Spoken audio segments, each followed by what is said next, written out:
আসসালামু আলাইকুম। আজকে তৈরি করব শোল মাছের রেসিপি। তাই প্রথমে ফ্রাই প্যানের মধ্যে তেল আর পেঁয়াজ কুচি দিয়ে ভালো করে ভেজে নেব। তারপর শোল মাছ কুচিগুলো দিয়ে দিব। তারপর পরিমাণ মতো লবণ, হলুদের গুঁড়া, মরিচের গুঁড়া, মশলার গুঁড়া দিয়ে দিব।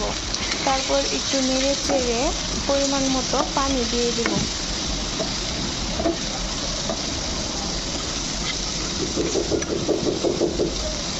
পানিটা দিয়ে ঢাকনা দিয়ে একটু ঢেকে রাখবো 2-3 মিনিটের জন্য।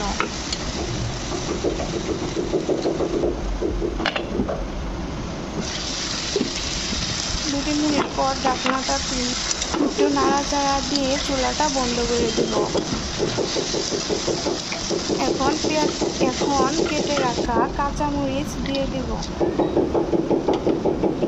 এখন একটু নাড়াচাড়া দিয়ে উঠিয়ে নেব।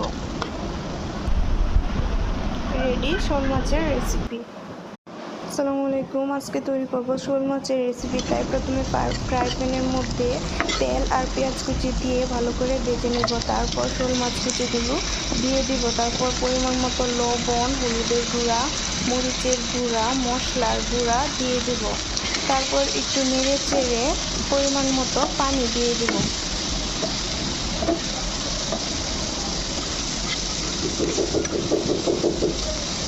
পানিটা দিয়ে ঢাকনা দিয়ে একটু ঢেকে রাখবো 2-3 মিনিটের জন্য।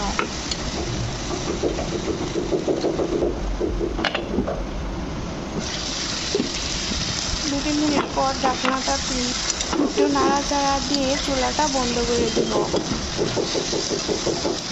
এখন কেটে রাখা কাঁচামরিচ দিয়ে দিব। এখন একটু নাড়াচাড়া দিয়ে উঠিয়ে নেব। রেডি শোল মাছের রেসিপি।